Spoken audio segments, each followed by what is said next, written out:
Welcome back to the Manufacturing Come Up. I'm your host, Malachi Greb.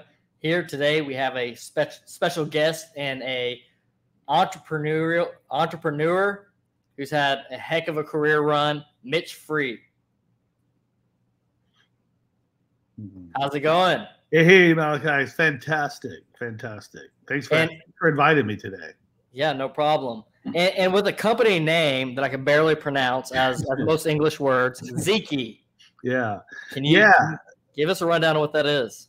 Yeah. So Ziki is my fourth business, and over the years, I acquired a lot of domain names. And one of the things I've learned is a lot of times when you create a business, it's going to end up being something different than what you first intended. Gotcha. So if you name it something, or in my case, name it something a little bit innocuous, then no matter where the business morphs, you can brand that name relative to the business that you're in. And so when I started it, I had some other ideas of what I thought it was going to be. And I was looking through all the domain names I had acquired over the years, and I had a lot of 3-letter and 4-letter domain names. And this was the only one I could pronounce. So I started to pronounce Zyci. So I settled on Ziki, Z-Y-C-I. But I had a lot of like JQPRs and things that were short, but I couldn't make a name. And then one day I Googled it, and it said Ziki is the meaning of life in Polish. Now, I'm not Polish, but at least there's somebody. It means something somewhere, right? Yeah. That's awesome. Yeah, I like how you mentioned that like a business morphs after its creation and doesn't necessarily become exactly what you anticipated it to be, right? That's right. Yeah. So because what happens is I'm a big fan of starting with an MVP, a minimum viable product or service, and you get that out in the market, and then as customers begin to adopt and work with you, then opportunities present themselves, and they begin to sort of direct you or to, hey, can you do this for me? And that turns out to be the things that are hard to find, right? Which turns out to be finding a niche in a business. And so I'm a big fan of getting out with an MVP and then letting the business find its groove. Yeah, absolutely. I mean, honestly, like Elite Automation is kind of just in the past like year and a half has started to navigate into like the robotic welding space, and it's been because of that same thing. It's a lot of customers are struggling to find the weld fixtures, right? And so it's actually the weld fixtures on why we're winning the capital projects, but it's because either companies don't want to do it or they're just charging a ridiculous price, because if they are going to do it, they're going to make a lot of money off of it. Yeah, absolutely. Yeah. So as a serial entrepreneur, from the beginning, like where did your entrepreneurial journey really start? Yeah. Great question. And you know what? I never really started off in life thinking I was or would be an entrepreneur. I just worked at things that I loved. And so I initially went to college for engineering, and I failed miserably in the first semester. So I quit. Right. But in that first semester at college, at engineering school, there was a machine shop class. And that's what I enjoyed. I hated going to the math and the English, but I liked going in that machine shop class. So I quit college and I went to the trade school and took the machining course and went to work at a shop right out of trade school that was doing really cool stuff. And they had an automotive division and an aerospace division. And they were just getting into CNC in the 1980s. And the guy, the owner was like, hey, you're a young guy. Do you have any interest in computers and CNC? And I'm like, absolutely. So I cut my teeth running Mazak, figuring it out as I went on pretty complex stuff. At least for the day, it was 3D parts for metal forming dies and some cool aerospace parts. From there, I got recruited to Northwest Airlines after about 6 years in my apprenticeship. Northwest Airlines wanted to set up rapid manufacturing for aircraft parts. They had too many airplanes just sitting waiting for parts. And so they said, if we have an airplane waiting for a part and we could make it, we want to do that. Because, canceling flights is a lot of money. Mhm. So I set up a shop to do reverse engineering and machining. Mhm. Uh, and then from there, they moved me into a role. I was just a guy that got shit done. So they put me in a role as a project manager in aircraft acquisition. So I led aircraft acquisitions. Uh, and then I was leading a huge portion of the technical operations of the airline globally. Got to live in some cool places. I lived in Israel and quickly in Toulouse, France, and in Dallas, Texas, and in Montreal, Canada, with airplane deals. Mm. And then there was an opportunity to start a CAD software business, CAD CAM software business, back in the back when it was first coming to PCs. And Gotcha. before that, CAD had been on more mainframe or mini computers. And so it was an opportunity, and I was scratching my head like, do I go be an entrepreneur, or do I keep my cushy executive job at the airline? And I rationalized that I could always get a job, but entrepreneurial opportunities don't come along that often, that are especially unique. And so I quit my job at the airline. I built up a customer base of 3D CAD customers and CAM customers doing machining, great business. And then I was always thinking how to build community and keep that customer base happy. And one day, after introducing a customer that was designing things to one of my machine shop customers, we'd had a lunch meeting. I was driving out of the parking lot and I heard a commercial for lendingtree.com. Request your mortgage, let lenders compete. And that was a eureka moment for me. And I went home and I couldn't stop thinking about it. And I sat down and I wrote over a long weekend the first version of mfg.com, Mm. which is a system to connect buyers and suppliers of manufacturing services. Mm. Now, I wasn't super savvy with software development. I was decent, but not good with database. So I used a flat file. And if anyone's familiar with flat files, when people start putting commas in their company names when they register, throws off every field. So as people started adopting that system and using it, I spent my whole days opening the file, like taking out commas. And then I realized I was onto something. And so my customers were using this as a great community building tool. And then one day, people from all over the world started calling me and asking, could they join the marketplace? And I'm like, well, if you're not my software customer, it's $1,000 a year for a subscription. People are wiring money, and I realized that I was in the business, and I sold the CAD software business, focused on the internet marketplace business. Ran that for 13 years, grew that up to be a pretty big business all around the world. Sold part of that in 2006 to Jeff Bezos. 2007, sold another chunk to Fidelity. 2013, I sold the rest to a private equity group and took a year off. And then I started two companies, Fast Radius and Ziki. Wow. So, That's a heck of a run so far. I've been really fortunate, and just all doing things that I love to do, and having an idea and having enough ignorance to run with it. Never wrote a business plan. Yeah, I mean, the thing is, I think if you can find like the proper marketplace, that's really the key thing, right? Like you can be not even also the best at a lot of things. Like say for instance, like for me, like I personally feel like I have a sales deficiency, but like if you're in a marketplace where it's a hot market, like you don't have to be the best salesman. You just have to be able to deliver, right? Yeah. And from there it'll work out. Years ago, I read I've read about one chapter of a sales book, and I remember it very well. It was about John Patterson, and John Patterson had founded NCR, National Cash Register. And the name of the book, I think, was called "The Greatest Salesman That Ever Lived" or something.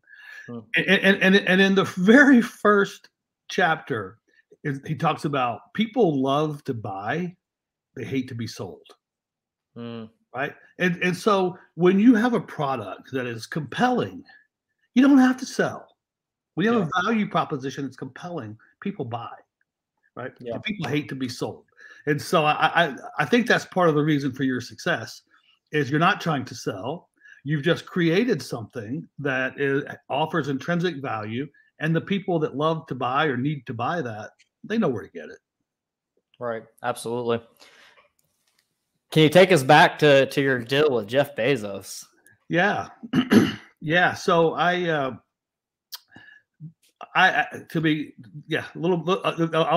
do the short form version. So Sure. I was actually in the process of selling the business. I had gotten a call from John Herstick, and some people may know, John Herstick is the guy that founded SolidWorks, and John had sold that to Dassault. He was working for Dassault Systems, and John called me up and said, "Hey, I'm really interested in this business." And he came, and over the period of 6 months, we got to know each other. And he said, Dassault would like to acquire this business, and we struck a deal. And then we went through months and months and months of negotiations, due diligence, how we were going to integrate. And we were maybe 2 weeks away from closing.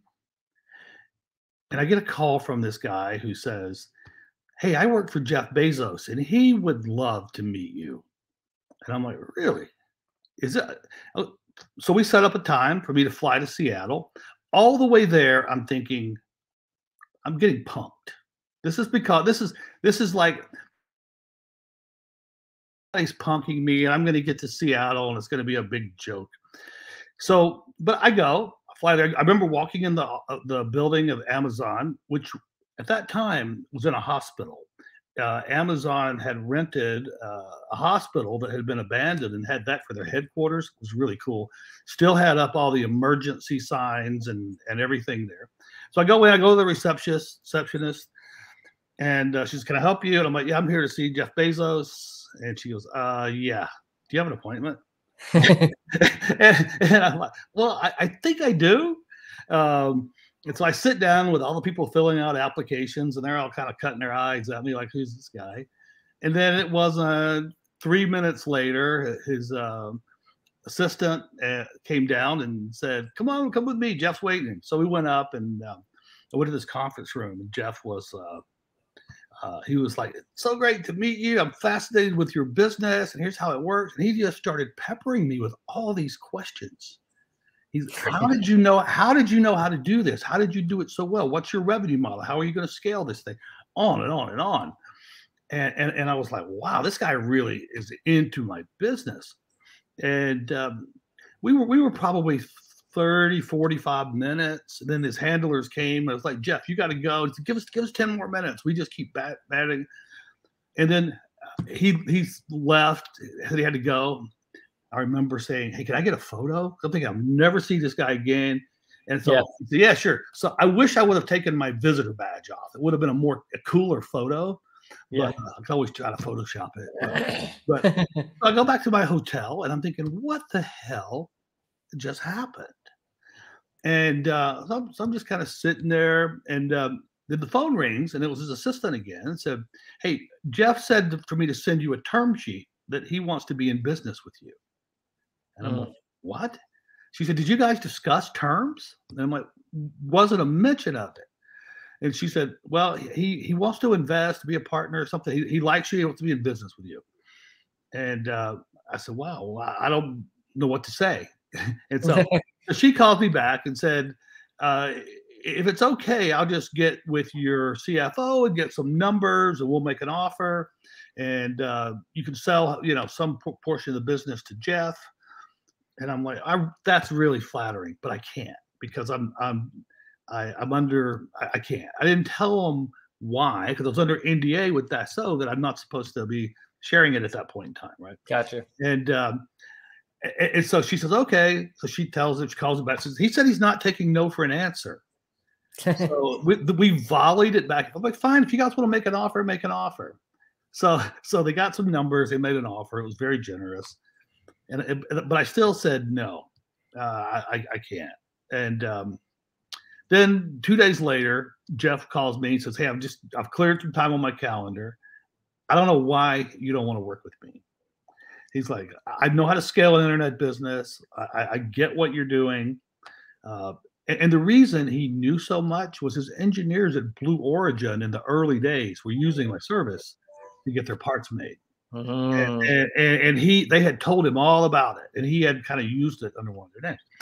So I said, look, Jeff, the reason I'm declining, not because I don't want to be in business with you. I'm selling the business, and now it's in about 10 days. And he said, oh, hell no. He said, this business is still embryonic. Why would you sell it? He said, if you truly want to sell this business, I'll pay you $5 million more than whatever they're paying you and hire you to run it for me. He said, but wouldn't that be dumb with all the upside potential? I'm like, He said, why don't you? He said, first of all, why are you selling the business? And I'm like, well, I never raised any money. I've used all my own funds. I've got my house is mortgaged. I got 8 credit cards. I got all this stuff that you do when you run a business. Sure. And I haven't been taking much money out of the business. So to get a nice paycheck from selling the business is nice. Yeah. So he said, well, why don't you give me a number and you take some money off the table that satisfies your financial needs, and then I'll buy that much from you, and then keep the rest, and we'll grow this thing. Well, shit, that makes sense. So I called my lawyers and said, what do I do? And they said, well, you better call up the people that are buying you and find a way. So I did. I said, I have seller's remorse. Myself and my team have decided we are not excited about joining your company. And before we close the deal, we feel like you should know that. And so we went back and forth, and we volleyed it for a while. And they were like, oh, you just want a better offer. You're trying to get more money. I'm like, I'm not trying to get more money. This is, So they ultimately rescinded their offer, and I did the deal with them, with Jeff. And Jeff was a great partner. And we got together for quarterly dinners for 4 or 5 years. So really, yeah, that's super cool. Yeah, I think I mean, realistically, there's a lot of great business people out here that don't necessarily have the publicity of Jeff, and I think that you definitely fall into that category. Yeah. But I think also one more interesting story there. Right. One of the reasons that I was reluctant to back out of the deal of selling it is my employees knew they were going to be cashing in their stock options, right? They were all already looking at cars and whatever. And I told Jeff, this is an issue, man. And so he chipped in $2 million for me to hand out as bonuses, of which he got 0 equity for. Just because he didn't want any of the employees to feel slighted because the sale didn't go through. So they all got the same or more than what they would have gotten had the sale gone through. Anyway, my point there was incredibly generous guy and thought about every one of those people. So that's awesome. That's super awesome. Yeah, and really just being able to have that experience with somebody who's operating at that level, and to be able to meet, you do your quarterly dinners, and then I'm assuming, right, there's some type of business conversation going on with how the company is currently operating, because you stayed and operated that company at that point, right? Yeah, I did. Yeah, absolutely. And I'll say there are times where I would come to him with a strategy challenge or something, and I would talk it through, and he's listening, and I get there, and he goes, what do you think? And I would say, well, here's my gut. And he said, trust your gut, trust your instincts. That's why I invested in you. You know what you're doing. So I have to say, there weren't a lot of times that I got incredible wisdom, but maybe I got validation of what I was thinking. But most of the time, he was just like, trust your instincts. I trust you to do it. So that's super cool. Yeah. So how did that business end up transpiring as you moved on? Yeah. So I remember it was in 2012. I had turned 50 years old, and I went to get my physical, and it turned out I had cancer. Oh, wow. And it was to wake up from a colonoscopy and here you've got cancer. It's a pretty it's a rude awakening, to say the least. Yeah. So after that, it took me couple of surgeries. I was lucky. Obviously, that we caught it early enough. We were able to cut part of my colon out and do everything. But going through those surgeries and all that, I was away from the business about 4.5 months. Yeah. And I was just, well, when it was time to go back, I just realized I wanted to do something different. When you've been running something and going so hard for 13 years, it had taken a toll on me, especially with a global operation. And so I realized I didn't want to do that. And quite frankly, the business had figured out how to do well without me, which was actually a good thing to see. And, fresh ideas. I have this belief that a CEO is probably not good in a business for more than 10 years, because I think you need some fresh perspective after that. And it wasn't what I intended, but I saw that they were doing just fine. I wanted a fresh challenge. I didn't know what that was, but I felt like having caught the cancer, beat the cancer, I had a new lease on life. I had made some money. So I just took a year and figured it out. And it just, as I thought about what do I really, and I sold the rest of my stock to a private equity firm during that time. And I thought about what do I really enjoy? And I was thinking back to the days when I was a machinist and how much I had loved that. And I thought, well, that's what I want to do. That's what I want to do. And it'll probably never be as big of a business as some of the others that I've built, but it's a passion and it's something I enjoy.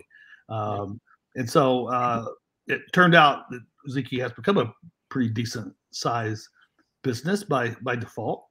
But I started that, but I also started Fast Radius simultaneously. And Fast Radius is a 3D printing business that I started in partnership with Stratasys and UPS. And that came about, John Herstick, who had started Stratasys, SolidWorks that I mentioned earlier, and Scott Crump, who founded Stratasys, who was the guy that sort of invented FDM 3D printing. We're in Atlanta one night. We went out for a beer, and Scott Crump was like, "What are you working on these days?" And I'm like, "I'm going to start this CNC machining business because it's what I enjoy." He goes, "How about starting a 3D printing business?" And I said, "Well, I wasn't thinking about it." And then he told me that he had some unique technology in his R&D lab, and he wanted an entrepreneur to create a business around that technology so that he could then acquire it.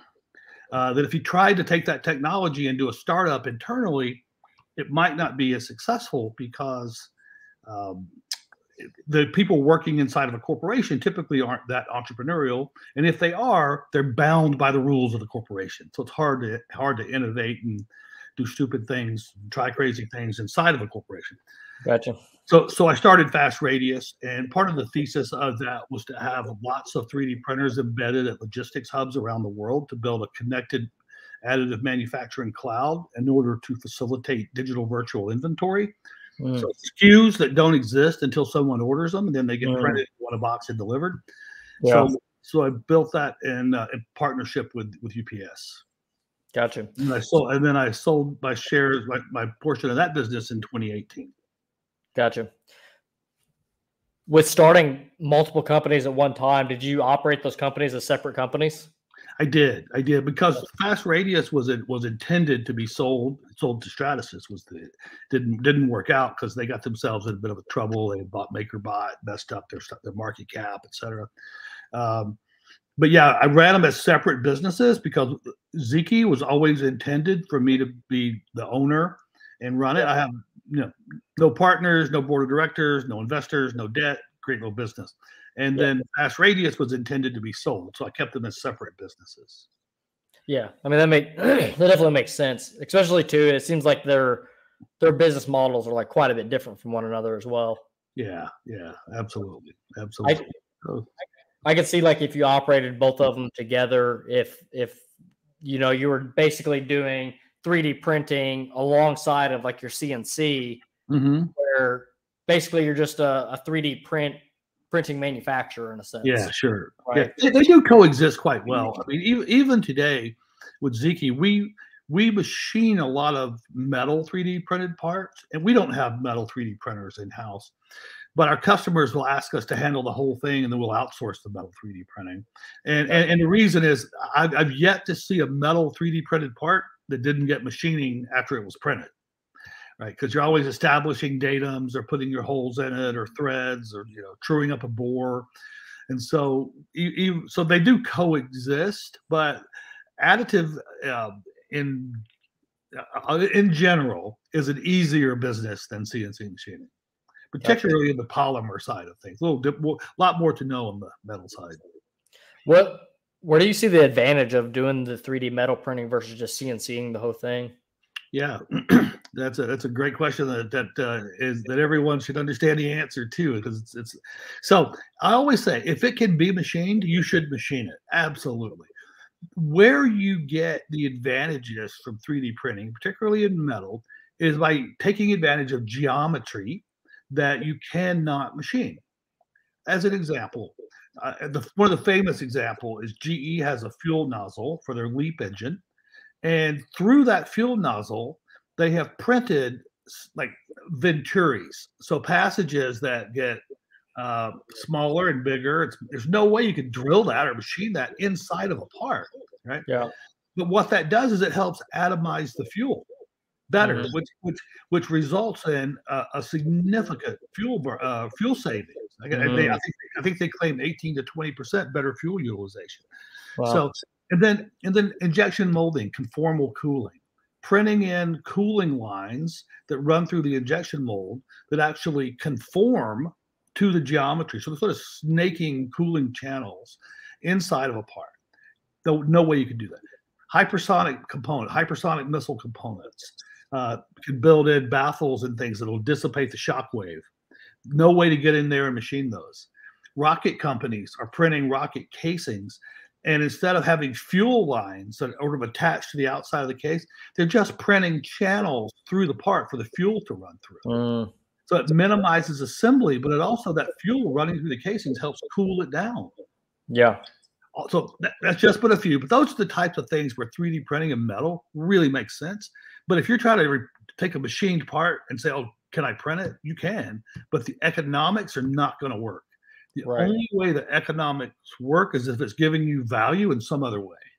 Gotcha. Yeah. It has to be, like you said, something that the CNC machine can't do, basically. Yeah, absolutely. So going back into your trigger to becoming an entrepreneur, can you dive back into that process a little bit more? Into becoming one? Yeah. Back when I was at the airline, and I had some folks reach out to me about starting this CAD software business, and it was started off as a reseller business. They had a lot of CAD customers, and they didn't really have anyone supporting them very well, and so they wanted to go to sort of a dealer model.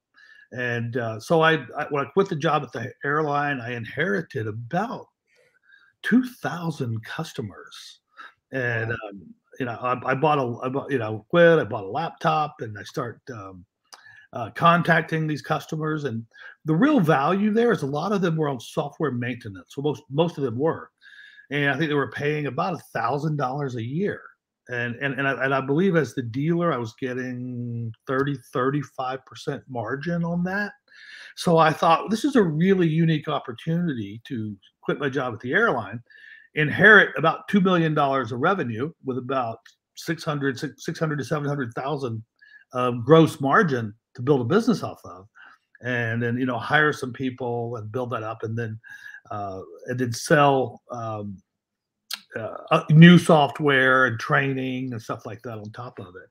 So it quickly turned into probably $3.5–4 million business with 30%, probably at the end of the day, 35% gross margins, and probably 18% the bottom line margin. So it's turned into a really nice business, and then that parlayed into MFG.com.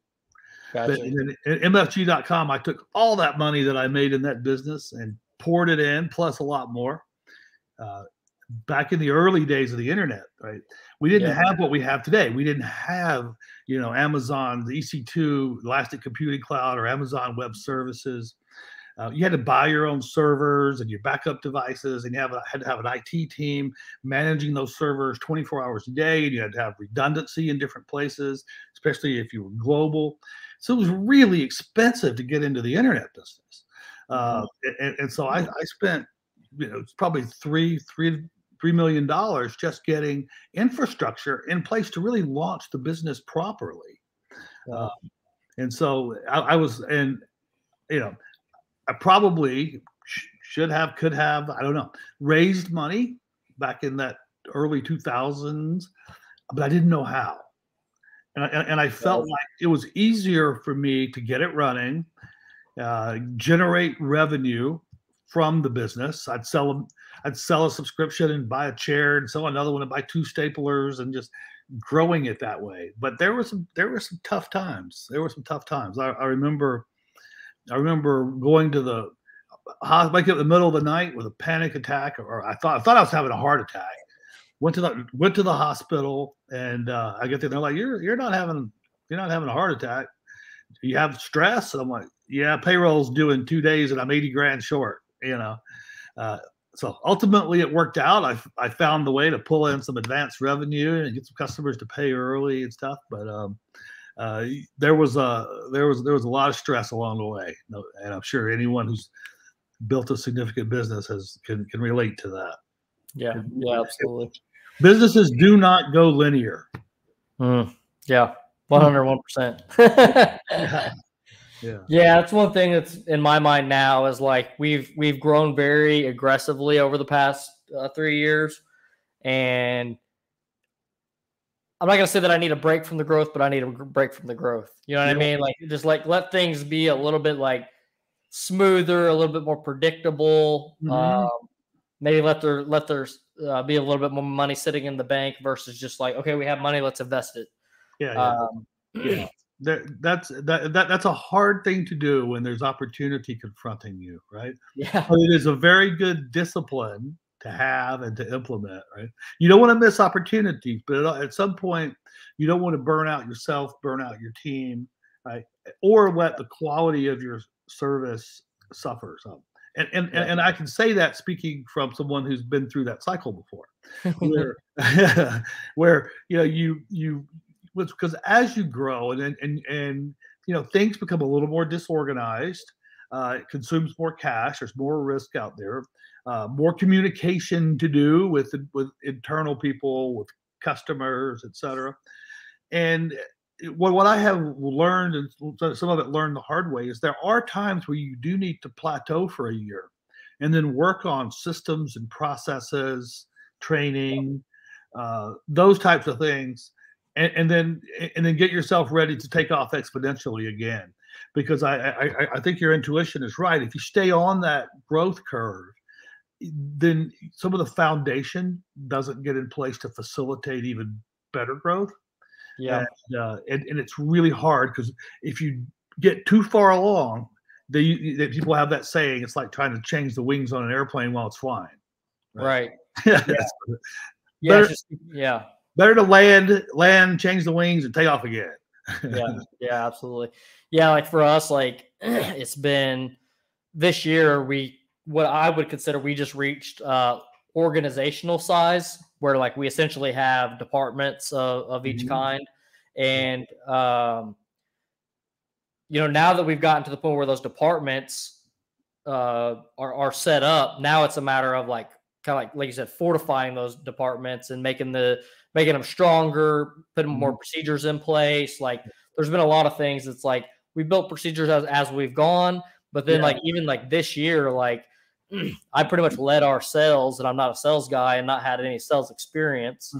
And, I mean, like really having a true understanding, like this year alone, that like lead generation is its own thing. Like, doing things like email campaigns, social media marketing, like all these different, especially on the sales side of things, not as much on the marketing things. The marketing things I've understood much better and kind of from the beginning. But definitely on like the sales side of things, like doing the things like email campaigns and like using external lead gen services, doing just different sales initiatives, right? LinkedIn. We've been using LinkedIn since day one. I mean, I guess for like transparency, like we've used LinkedIn almost primarily up until, I mean, realistically, the past like 6 months, maybe. Sure. So it's been all LinkedIn, and like I guess like one thing that I didn't really realize is like email campaign stuff and like getting lead lists and emailing lead lists. I didn't really know that was a thing, and in my mind, actually, I kind of looked at it as like almost like a negative thing, right? Yeah, like I was like, it's hard to break through the noise with those things, though, because it's that. But yeah, you never know where you're going to find your next customer. Yeah, absolutely, yeah. Absolutely, and for us, it's like now it's like also creating like diversification. So like, okay, everything came from LinkedIn. What if LinkedIn shuts down tomorrow? Yeah. Then what? Sure. Yeah. Luckily now we're just now starting to get like what I would consider like repeat customers and having like enough of a customer list where it's like, okay, maybe this customer doesn't buy this year, but they buy next year. Right. And so we've just now reached an age where like that's a thing, which is extremely helpful. It is, and I bet one of the things you're going to find is as time goes on, your customers that are just love you and are evangelists, some of those customers are going to leave that company and go to another company, and then bring you in, and there's a point in a business where that creates a snowball effect, and it takes a few years for that to happen. But then people start leaving, and then they just bring you to their next place and to their next place, and it just begins this really interesting snowball effect. And I've watched it happen multiple times in my companies and in companies that I've been invested in or on the board of. I've seen that. So I think this curve happens of customer acquisition, and then there hits a point in time where you don't really have to do anything in marketing because the pull just becomes so great from your past work of building it. Yeah, absolutely. Like honestly, like, and all the reason I'm discussing all these things is there's somebody else out there probably wanting to start a business. Yeah, exactly. Exactly. No, it's good. It's good for everyone to hear. So I came from a company that like at the stage of that company, whenever I came on, they was already to a point of they just had those repeat customers, right? And so they didn't have any outside sales, inside sales, whatever you want to call it, right? But everybody was a repeat customer, and so therefore they didn't have a sales process. So therefore I wasn't really able to experience the sales process and or understand how much of a grind that initial sales process can be. Sure. Yeah, no, and it's a common thing that happens, right? Because a lot of times entrepreneurs start a business because they're very good at some skill. They're very good at something, right? Yep. Welding, machining, automation, you name it. And they just haven't had the luxury of seeing business full circle. Whether whether it's in the finance and accounting department or the legal department, marketing, sales, whatever it is. And so that's one of the things where you're really good at your skill and your craft, and then you're learning all those other things on the fly. And one of the skills I think that entrepreneurs, really successful entrepreneurs, develop is to realize they're not going to be good at all those other things, but become really good at hiring the people who are, right, and managing those people, right? What are your thoughts on the level of like skills that you should learn within the business before it makes sense that you're just kind of wasting your time learning too much about that thing? Yeah, so my theory has always been I wanted to know a little bit about everything that's going on, right, in the business. Like I'm decent with accounting and finance, but there's people that are better than me. Same thing with marketing. I know marketing and social media, but there's people that are better. They do it, and I think I like to know enough that I know how to ask the right questions, right? And I do expect them to be better than me at it, because otherwise, yeah, they should be. It's their full-time job, right? Yeah. And I think if somebody can do it 80% as well as you, if there's something, then you should hire them. You should hire somebody to do it. So a lot of things that you do, you're going to have more attention to detail, more concern, because it's your business, your money that's on the line, right? Nobody's going to be 100% of you, right. But there are people that'll be 80%. and I think if you can find somebody that will do a job or a role 80% as well as you would do it, you should hire them, because that frees up your bandwidth to do the things that only you can do. Yeah. Yeah, absolutely. That's one thing. Like, so like me, I'm like really passionate about like scaling a business. And even to this point, like with the growth we've had, I still don't feel like we've had exponential growth yet. It's just been like grinding, and we're just kind of just making it happen. Yeah. But could be a good thing, right? Could be a good thing, because first of all, the old cliche, if it's easy, everybody would do it. It takes time. There's nothing that's fast in scaling a business, because a lot of scaling does happen from that repeat customer base, and that just takes time, right? It also takes time for the team to gel and to get the right people in the right seats, and then love them and keep them there. But inevitably, those people will leave. Somebody will leave, right? Right. And that's why I think at some point plateauing and taking the time to do really good documentation and procedure development, so that when one of those people does leave, whether it's they found a better job opportunity or just want something different, or had a child and want to stay home, that it's not traumatic to the company, that their role is documented. It's a painful, it's not a fun thing to do, but it's really important to have a foundation in order to continue to grow and scale the business. Is to having all the roles clearly defined and the position documented. 100% agree. Yeah. 100%. Yeah, and I think that there's something too. Like, I mean, you mentioned pretty much all the things, right? Like, just to let your company, like you said, gel, and just like kind of just get used to each other and being able to work together, and almost create short languages with one another, so that way, like, your communication is just faster, and or you just know this person handles this thing, and so you like right now, like we're still our team is still all young enough together that I'm still like, oh, did Sally Sue like do that thing that I was wanting her to do, like and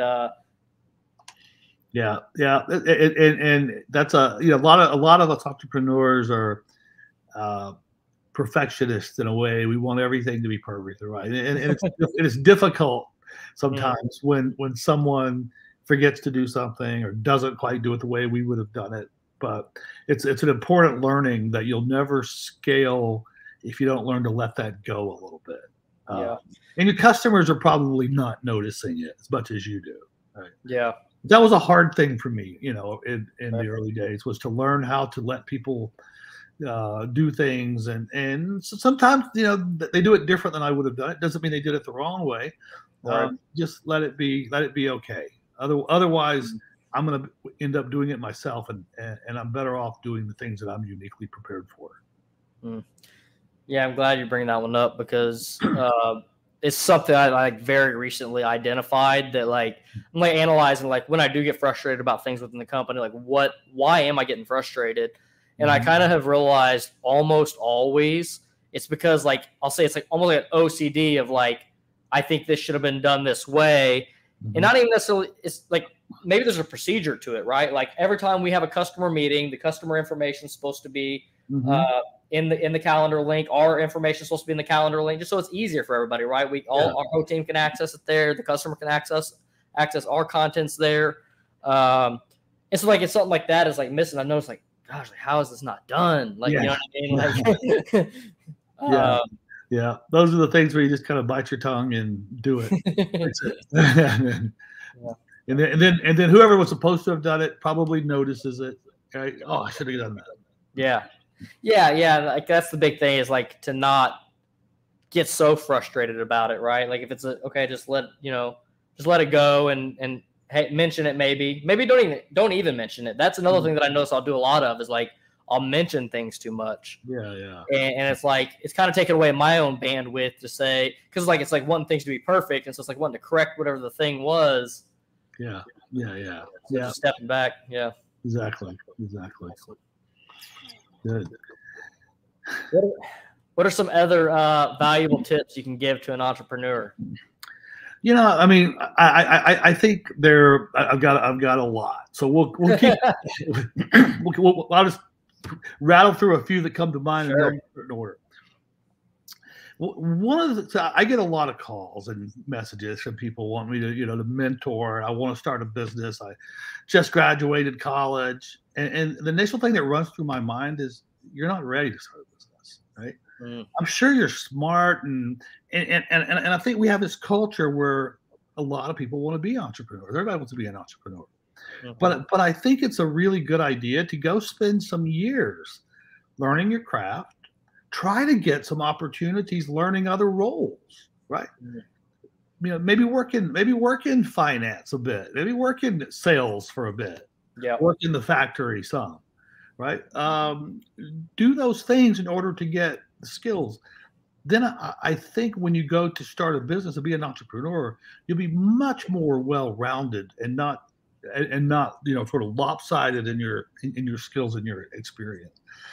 And so I know we have an impatient society today, and everybody wants to be an entrepreneur, and everybody wants instant gratification.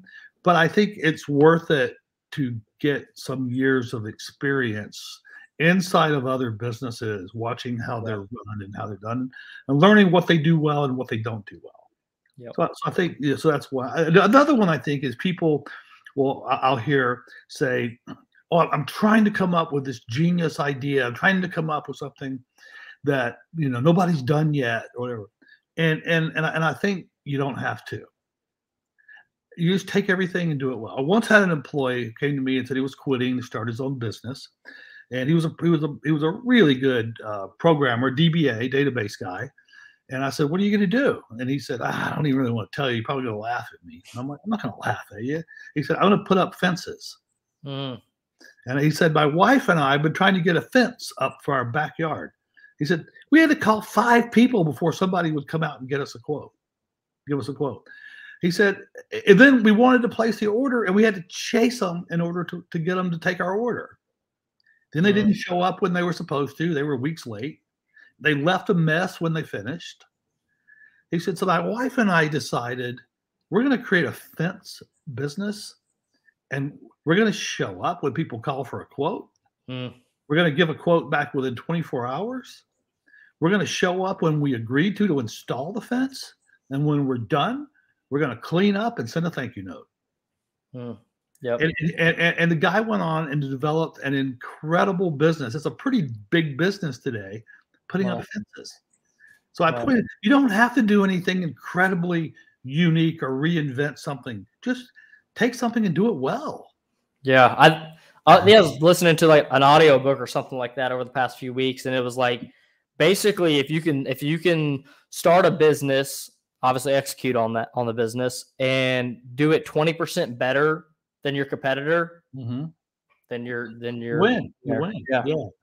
Yeah. So it's just there's a lot of sucky service out there today. People that just don't follow through very well. So I think I'll tell people, you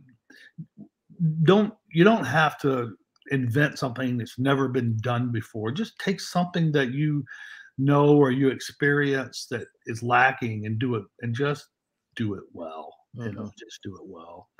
And another piece of advice I often give is that minimum viable product idea we talked about very early on. Whether it's a product or a service, don't try to perfect it before you launch it. Because if you spend way too much time trying to get everything buttoned up and perfect, the moment that you get it to the market, it's going to change, and that will have been wasted time. So I think just get to the market, and then I'll use the saying: you gotta prove dogs will eat the dog food, right? If you put it out there, is the market going to consume whatever it is you're trying to sell them? Right? If they don't, then tweak it until you find it, right? And so, I've done quite a bit of investing in small businesses and startups, and one of the things that I've learned along the way is to not invest until the entrepreneur has figured that out. What is it that's going to resonate? And I really like to see them use their energy, their money, to get the minimum viable product going. Just show me a taste of it, that somebody has paid you money for what you want to do, and that you were able to successfully deliver that, even on a small scale. And then I believe if I invest or somebody invests, that you can then take that and scale it, right? But I really think it's important for the entrepreneur to have skin in the game in that iteration phase, to figure out what is their offering to the market. Yeah. And just zigzag in very small bites until customers start biting, start buying. Yeah. So I don't like to see one where people say they haven't sold anything yet. Yeah. Not a good sign, right? Not a good. Yeah. Show me some POs. Show me some successful. They might be $1,000 deals, right? Right. But you showed me that somebody bought it. Yeah.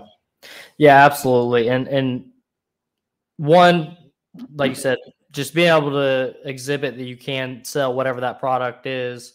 But the other thing that I've noticed when having larger inflows of money, we tend to not spend that money as wisely.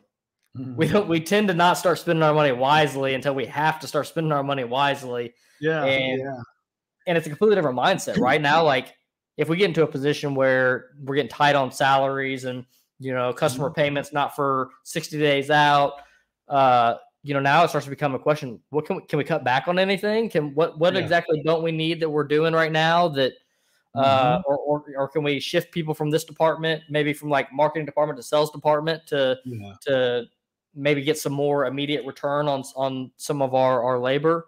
Right. Yeah. And ultimately you'll hit the point where that becomes ingrained in the culture, where it is consistent and not reactive. Right. Again, I have seen that cycle. I've been exactly in that same spot. And then eventually you learn, shit, this better just be part of the culture every day. It makes life a lot easier. So, yeah. Absolutely. But it is a problem sometimes when companies go and they raise money too quickly and they get a lot of money in the bank from investors, whether it's, venture capital or angel investors or whatever. And then they take that money and they go and they start hiring a staff, building infrastructure. They get an expensive office, and next thing you know, they've got this big payroll and rent and everything else, and they still haven't sold anything. And what that you're getting spending that money too quickly to build, like you said, to build up an infrastructure is really a death spiral, because once you have it, you're committed to that burn rate. And that's why I always encourage people, just be lean as hell, do everything, do your accounting, do your sales, do your marketing, do your product development with as few people as you possibly can. And once you figure out what your offering is, then you can go raise money and scale the hell out of it. Yeah, absolutely. It's like also too, like after you find something that's working out well, then it can potentially be it's just a matter of adding funds behind this to multiply what we're already doing for success. And that's where investors want to invest. They want to invest to see something scale. They don't necessarily want to invest for you to figure out what you're gonna offer. Right. They want to invest that you figured it out, and now you need to scale it 100 times. Yeah, absolutely. Yeah, and in all transparency, like one of my struggles on overspending is definitely on employees. I always want to, as soon as we get a chunk of money, I'm always like, let's hire this person so it opens up this capability. Sure. Yeah, well, and it's a common thing to do. Because you want to have those capabilities. You want to be able to fit the needs and delight your customers. So I can understand that. Awesome. Yeah. Mitch, do you have any other valuable tips? I mean, I know you probably have like a whole treasure chest back there. Yeah. Oh, well, I think to that one, I think, treat cash wisely, avoid debt when possible. But a lot of times it's not possible. I couldn't avoid it in my first businesses. But now that I have a business where I don't have debt, it's a whole lot more fun. Right. So I've lived both. And I think just focus intently on the customer. And so I'll leave you with, or well, I'm not sure we're leaving, but I'll leave you with one parting piece of advice here that I got from Jeff Bezos. And in the early days of MFG.com and our early days after Jeff invested, I sent out a press release. We had hit some milestone, I don't know, $1 billion in transactions processed or something, about how great we are and how much we've grown. And then Jeff called me and he's like, "Hey, I saw that press release." I'm thinking he's going to say congratulations. He said, "I hope I never see anything like that again." I'm like, "What?" And he said, "Your customers don't give a damn about how big you are or how many things you've processed or that you grew this much year over year." He said, "Every communication that you do out should not be, it should be what you're doing for the customer. What did you do for the customer? What are you offering the customer? Don't tell them how great you are or what you've done or the milestones you achieved." He said, "I think that's wasted communication." And so it was a very interesting, valuable point to me. And as I looked back, we had put out, we hit this milestone. We doubled our revenue last year. Sure. Anyway, it's pointed, your customers don't care, and that's who you're talking. That's who you're talking to. Yeah, absolutely. Yep, I'm gonna take that. I'm gonna take that note. Yeah, yeah. Your customers don't care. All they care about is what's in it for them. Yeah. So if you added a new capability, right, that's something for your customer. Yeah. That's something. Yeah, I mean, like, even if you are gonna like somehow like showcase like your growth, it's like, how can you angle that in a way where it's like a benefit to the customer? Yeah, because of this growth, we were able to add more technicians to now offer this much level of support. Yeah, right. Bam. Absolutely. Yeah. That's like a huge thing that like. So I'm very much like when I say like I feel like I'm good at marketing. I'm good at marketing strategy in the sense of like how we go about deploying things. But like this year, I've grown so much more. And part of it's marketing / sales, but like as far as like the communication and the dialogue being, I guess, more customer centric, more like value add centric versus, I've grown X amount, right? It's a perfect. Yeah, exactly. One of the things I've seen people do as well is ask their customers, why did you hire us? And often you'll get a really good soundbite out of that. And sometimes you'll get a theme, and you realize, well, shoot, that should be my marketing lead. If you hear enough, we hired you guys because of X, you probably will hear that multiple times, and then you're like, well, that's the thing we should lead with. Yeah, like recently I've been like doing a lot of digging on like on audio books for like sales because I just want to sharpen the skill. And also we just brought on an external lead gen service. And like through that process, the questions came like like testimonials and stuff like that. And like, why do people use you guys as a service? And I'm like, wow, like these are really things that I haven't put too much energy into. These are things that I really haven't requested from our customer. Yeah. And so I've been like going back and kind of like, diving back into my memory to like, what are some of the experiences? What are some of the things that I've heard? And like say, for instance, one of them that like, it kind of came to my memory, right? It's not even necessarily something that was happened very immediately in the past, but hearing multiple customers saying that we have one of the quickest response rates to any other vendor they have. And I'm like, okay. Amazing. That's amazing. Yeah. I was like, but it was like a light bulb. You know what I mean? Like, that's a unique value proposition or unique sales proposition. It's your USP, right? We're fast. People, right. Yeah. You want to have something that's different. Another one of I've not read that many books in my life, to be honest, but one that I did, another one I read years ago was by Seth Godin. It's called Purple Cow. And it's about, making your business stand out different from the others. Right. Yeah. Because if you're the same as everyone else and you're using the same pitch, you're no different. Right. Yep. And you just get mixed in, and it's hard for your customers to differentiate you. And that, back to picking a name like Zeke for a CNC machining business, right?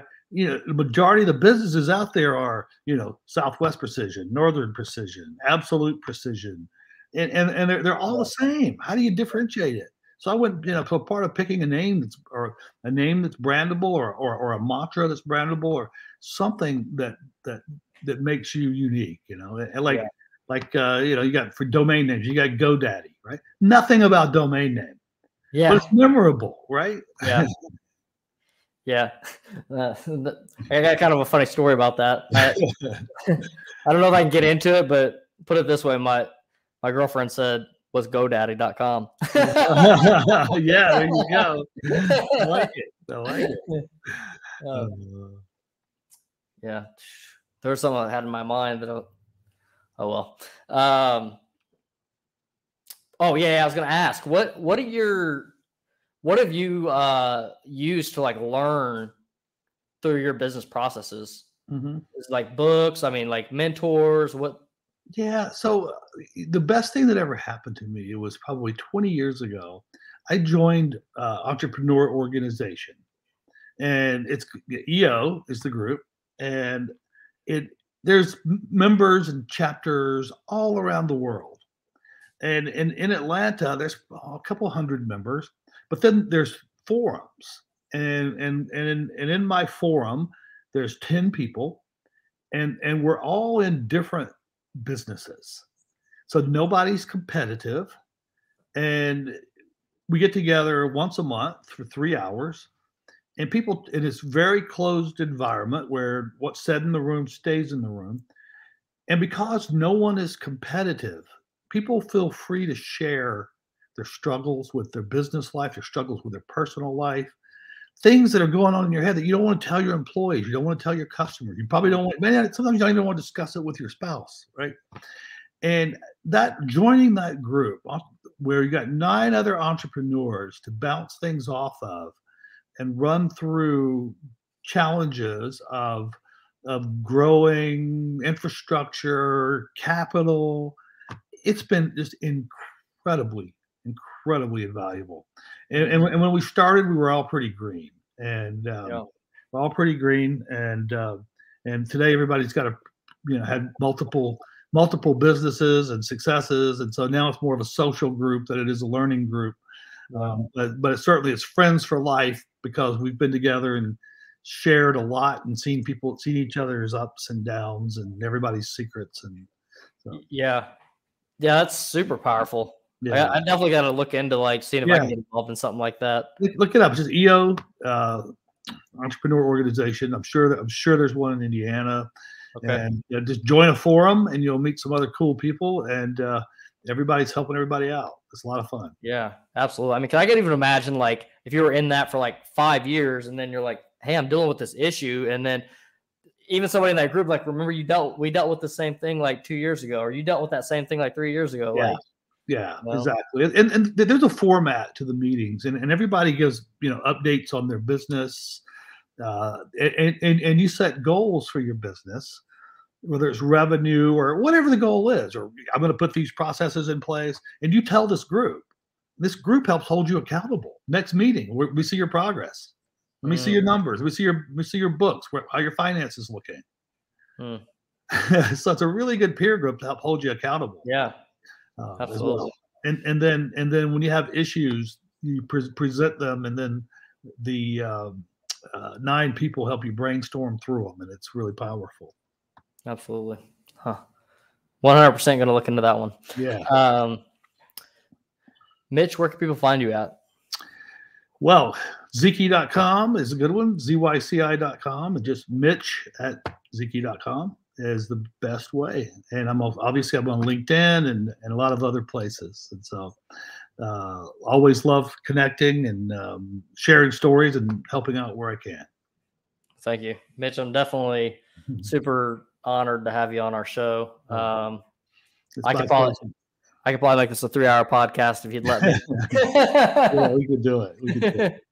Well, it's been my pleasure, and it's been a pleasure. I met you in Chicago at IMTS, and learn more about your business and your passion. And You're an impressive guy, and I look forward to watching you continue to run around the track and set new records as well. Thank you, Mitch. I appreciate it. My pleasure. All righty. Take care.